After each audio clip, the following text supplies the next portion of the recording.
درود بر شما. برنامه خبری تحلیلی پیام نیوز است. در استودیو با شما شوکتی محمد. حالا توجه کنید به سرخط خبرها.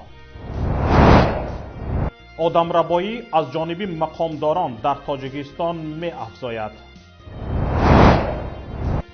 رزباری با سلاح بین دوستان و پیوندان رئیس جمهور تاجیکستان در ختلان. خبری فوت روزنامه‌نگار نامی آلگا توتوبالینه.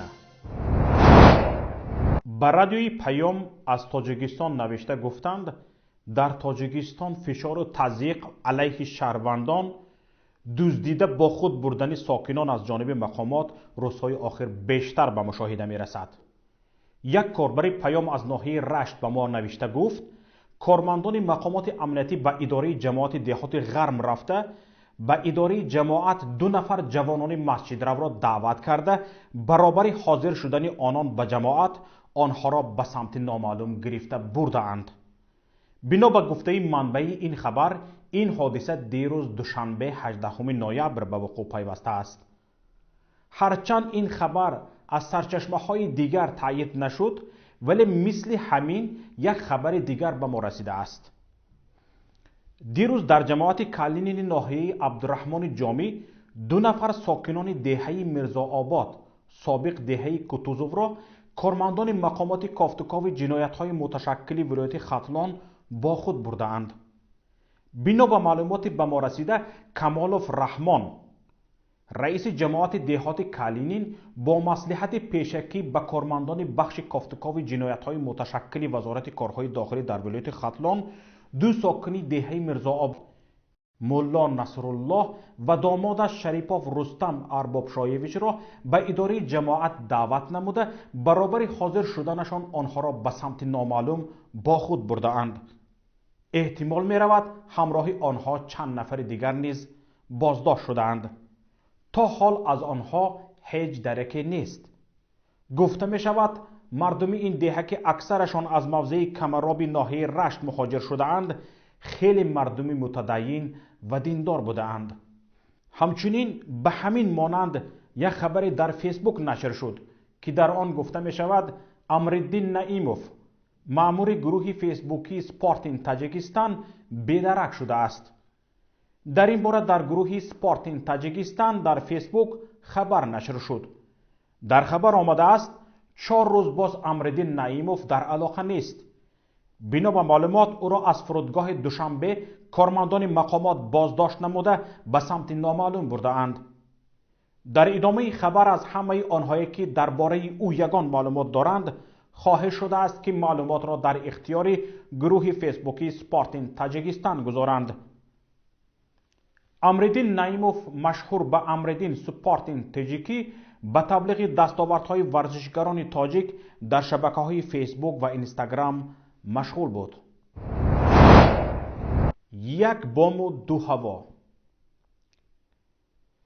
مقامات حفظ حقوق که دلیل تیرپرانی شام 17 نوامبر در شهر لیوکند سابق سربند را رد کرده گفته بودند خبر تیرپرانی اساس واقعی ندارد. اکنون بر رسانه‌ها عمرجان امامعلی سخنگوی وزارت امروز تصدیق کرده است که جانب‌ها از تیر پنوماتیکی استفاده کردند.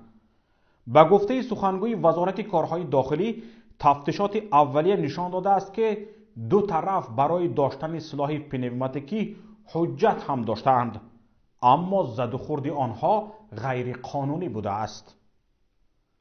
قبلا مقامات ولایت ختلان گفته بودند که معلومات درباره همه حادثه های فوق‌العاده در ولایت محض به آنها میرسد اما عاید به تیرپرانی در لیوکند یگان اطلاعات یا معلومات نرسیده است.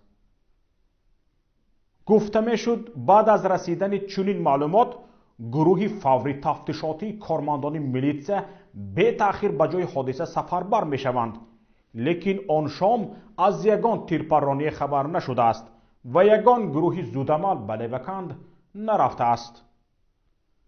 اما صبح امروز یک افسر مستعفی با شرط افشا نشدن نامش به پیام گفته بود که به جای حادثه نرفتن گروه فوری تفتیشاتی نه به آن خاطر است که با آنها در این باره معلومات نرسیده است بلکه در بین بنده های در عائله رئیس جمهور ریشه داشته، اگر نیزا خیزد یگان مقامات به آنجا نزدیکی نمی کند و تمام این گونه جنایت ها پوشیده می مانند. یادآور می شویم که قبلا رادیوی آزادی با تکیه به منابع خود خبر داده بود که شب 17 نوامبر در نزد منزل ایلهام شربتوویچ خاتموف معروف به ایلهام کماندیر و یا خود ایلهامی باتورآبادی، یک فرمانده سابق فرانت خلقی و مالک شرکت پخته تعمیر ENB تیرپرانی به عمل آمده. یک نفر زخمی شده است. در این زدخوردی با استفاده سلاح آدمان ایلهام کماندیر با آدمان عائله صاحب‌ها به اصطلاح رزبار کردند. طبق معلومات بحث بر سر پول قرض و زمین بوده است. بنا به معلومات داده سامانه اخبار، ایلهام خاتموف معروف به ایلهام کماندیر و ایلهام باتورآبادی در سالهای جنگ شهروندی فرمانده فرانت خلقی یکی از طرفهای این جنگ بوده است. بعداً او به تجارت رو آورده شرکت تعمیر ENB را تأسیس داده است و به خرید و فروش پخته مشغول شده است و وقتهای آخر باشد به ساختمان خانه ها نیز مشغول بوده است. سامانه اخبار یک تاریخچه را یادآور شده است که در آن گفته می شود شرکت تعمیر ENB زمان ورد زبانها شد که در جریان تحقیق قضیه آب و لال شدن 800 میلیون دلار پول کمک به خواجگی های پختکار که سبب یک جنجال بزرگ بین حکومت تاجیکستان و صندوق بین المللی پول شد. این شرکت در قطار شرکت های دزد پول کمک به خواجگی های پختکار ذکر می شد. در گزارش نهایی شرکت بین المللی اودیتوری ارنست اند یانگ که با درخواست صندوق بین المللی پول آن قضیه را تحقیق کرد، گفته می شد که نمایندگان تعمیر ENB تلاش کردند تا به اودیتوری این شرکت بین المللی زبان بیابند و از وی خواستند که وروچت کرده آنها را از این وضعیت برآورد. با این وجود بعد انجام آن اودیت در سال 2010 رئیس جمهور امام علی رحمان با امضای یک قرار حکومت پرداخت 7,412,180 سامانی قرض تعمیر ENB از انداز را تا 1 ژانویه سال 2013 به تأخیر انداخته بود. اکنون خانواده صاحب وفا. این خانواده از خانواده های پرنفوذ در ولایت ختلان و بیرون از آن به شمار می رود. دو عضو این خانواده محمد ظاهر صاحبوف یعنی ظاهر و برادرزاده او شمس‌الله صاحبوف به دختران امام علی رحمان فیروزه و رخشانه رحمانوها ازدواج کردند. این خانواده تجارت های بزرگ در شهر دوشنبه، ولایت ختلان و دیگر منطقه های تاجیکستان را مونوپول کردند. بازار حاجی شریف بزرگترین بازار ولایت ختلان نیز به نام شریف صاحبوف سردار این خانواده بوده به صاحبوف تعلق دارد. بعید است که این دو گروه متشکل جنایی به جوابگری کشیده شوند، چون اینها شاخ و دم دارند و در شاخ و دم اینها نوشته شده است ما برای به قدرت رسیدن رئیس جمهور امام علی رحمان خون ریخته ایم. در شبکه‌های اجتماعی خبری پهن شد که گویا روزنامه‌نگار نامی آلگا توتوبالینا وفات کرده است. صبح 19 نوامبر در حاجتخانه دفتر خبرگزاری ازپولوس جسد او را پیدا کردند. احتمال می رود توتوبالینا دست به خودکشی زده است. این خبر در صحیفه ژنسکی بازاری فیسبوک از نام میلینا گیواندا و نام کاربر نشر شده است. اما واقعیت این خبر تایید نشده است. در خبرگزاری ازپولوس و دیگر رسانه‌های معتبر در این باره چیزی گفته نشده است. بعضی رسانه‌های محلی بدون تایید خبر نوشتند که گویا روزهای آخر حالت روحی روزنامه‌نگار با سبب جدا شدن از شوهرش خوب نبوده است و زیاد شراب می نوشیده است. همکسبانش گفتند این حالت توتوبالینا را به خودکشی آورده رسانیده است. آلگا توتوبالینا از خود همچون یک روزنامه‌نگار با جسارت و آشکارگوی درک داده است. یادآور میشویم در رابطه با بازگشت شاعر بازار صابر به وطن با دعوت رئیس جمهور تاجیکستان و نخستین سخنانی او که گفته بود احزاب سیاسی و نشریه‌های مستقل در کار نیستند، اولگا توتوبالین سخنان لنین زیاییان نه مغز ملت بلکه نجاست ملتند را اقتباس آورده بود. به این خاطر توتوبالین را به دادگاه کشیده بودند و او 30,000 سامانی معادل تقریباً با حساب همان وقته $5,000 جریمه بسته شده بود. اکنون چند خبر و رویدادها از رسانه‌های دیگر را همکارم صفیه واحده و گزارش می‌دهد. افسری وکالتدار به اصطلاح پراپورشنیک یکی از قسم‌های حربی وزارت مدافع تاجیکستان واقع در شهر دوشنبه از جانب سودی حربی گارنیزون دوشنبه برای لاتوکوبی سرباز قطاری به مبلغ 5,500 سامانی جریمه شد. دفتر مطبوعاتی سودی حربی گارنیزون دوشنبه با نشر این خبر نوشته است: نیمه ماه اکتبر افسری وکالتدار طلبشاه قمرов به سرباز جمعخان کنجایف سپارش غیر آیین‌ناموی داده است. گفته می شود سرباز این امر او را اجرا نمی کند، زیرا سپارش برخلاف آیین‌نامه خدمت داخلی قوه‌های مسلح تاجیکستان است. قمرов برای این بی‌حرمتی نسبتش سرباز را لطوکوب کرده است که در نتیجه او جراحت‌های سبک برداشته است. بنابر سبب مطابقت نکردن با وظیفه اشغال کرده، افسری وکالتدار طلبشاه قمرов از کار آزاد شده است و با قرار سود باید 5,500 سامانی جریمه سپارد. در پستگاه کوشکند در مرز تاجیکستان و ازبکستان از قاچاق $100,000 آمریکایی پیشگیری شده است. کارمندان گمرک ازبکستان در مرز با تاجیکستان یک قاچاقگر ازبک را بازداشت نمودند. طبق اطلاع مرکز مطبوعاتی کمیته دولتی گمرک ازبکستان، قاچاقگر را که قصد به تاجیکستان انتقال دادن $100,000 آمریکایی را داشت، در پستگاه کوشکند مرز تاجیکستان و ازبکستان مورد بازداشت قرار دادند. هنگام تفتیش خودروی قاچاقگر تمغه اوپل استرا معلوم شده است که بازداشت شده در قسم‌های گوناگون ماشین پول نقد خارجی را پنهان نموده است. گفته می شود طبق کودکس جنایتی ازبکستان برای تحویل پول نقد تا 8 سال محرومیت از آزادی پیش بینی می شود. قاچاق اسعار خارجی از ازبکستان به تاجیکستان در حالی است که در این کشور دریافت اسعار خارجی خصوصاً دلار و یورو خیلی مشکل است. در تشکیلات‌های قرضی برای یک نفر تنها تا $200 در یک روز مبادله می کنند. تاجرانی که مال و کالای خود را با اسعار خارجی معامله می کنند همیشه در تاجیکستان به سرسانی دچار می شوند.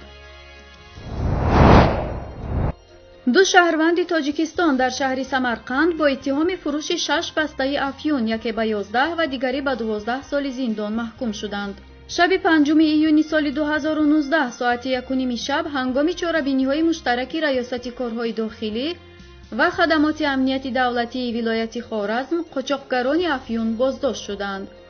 ریاست تفتیشات نزد ریاست امور داخلی ولایت خوارزم میگوید قاچاقگران میبایست به شهر سمرقند رفته افیون را به مبلغ $20,000 میفروختند، لیکن کارمندان مقامات حفظ حقوق آنها را پیگیری کرده هنگام دادن بار دستگیر میکنند. گفته می شود خریدار کارمندی مخصوص جلب شده وزارت کارهای داخلی بوده است. طور خبرگزاری فرگانه با استناد به دپارتمنت تفتیشات نزد وزارت کارهای داخلی ازبکستان اطلاع می‌دهد قاچاق مواد نشأه آور با ازبکستان معمولاً از کشوری همسایه افغانستان صورت می‌پذیرد. سال 2018 میدان کشت افیون در این کشور 263,000 گکتار و حجم استحصال افیون 6,400 تن را تشکیل داد. مواد مخدر از افغانستان به ازبکستان طریق ولایت نزد سرحدی سرخاندریا بیشتر از تاجیکستان وارد می شود. گفتنی است طبق یک معلومات تایید نشده تجارت قاچاق مواد مخدر و ترانزیت آن از افغانستان توسط تاجیکستان را راهبر کمیته دولتی امنیتی ملی تاجیکستان سیمومین یتیموف روی دست دارد. تاجیکستان در 10 ماه سال 2019 به ارزش کلی $44,200,000 از 54 کشور جهان کمک انسان دوستانه یا خود صدقه به دست آورده است.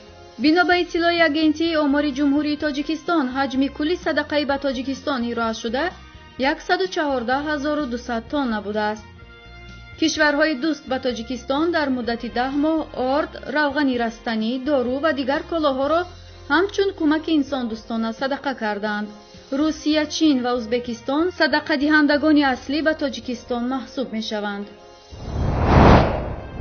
از ماه ینور تا ماه اکتبر سال جاری تاجیکستان به ارزش 2 میلیارد و 702 میلیون و 400 هزار دلار کالا وارد کرد که این 4.4% یا 113 میلیون دلار افزایش را نشان می‌دهد. طبق گزارش وزارت مالیه تاجیکستان حجم صادرات در این مدت همگی 961 میلیون و 300 هزار دلار، نزدیک به 3% انیقترش 2.8 برابر کمتر از واردات بوده است. گردش مالی در این مدت میان تاجیکستان و کشورهای خارجی 3 میلیارد و 663 میلیون و 700 دلار بود که این در مقایسه با همین دوره سال گذشته 4.9% یا 171 میلیون دلار افزایش را نشان می‌دهد. تبادل بازرگانی در 10 ماه 1 میلیارد و 741 میلیون و 10 هزار دلار منفی بود. شریک اصلی اقتصادی تاجیکستان روسیه بوده در ماه‌های ینور تا اکتبر بین تاجیکستان و ازبکستان به ارزش نزدیک به 860 میلیون دلار گردش مالی انجام شده است. اینجا نهایت برنامه امروزی ماست. برنامه‌های دیگری ما را در شبکه‌های اجتماعی و پایگاه پیام نقطه نت پیگیری کنید. هر رویداد یا حادثه را شاهد شدید لطفاً به نوار گیرید و ثبت آن را به رقم 49 15 16 46 15 947 توسط پیام رسان‌های واتساپ، وایبر، ایما یا تلگرام فرستید. در پناه الله بمانید. خیر تا روزی دیگر.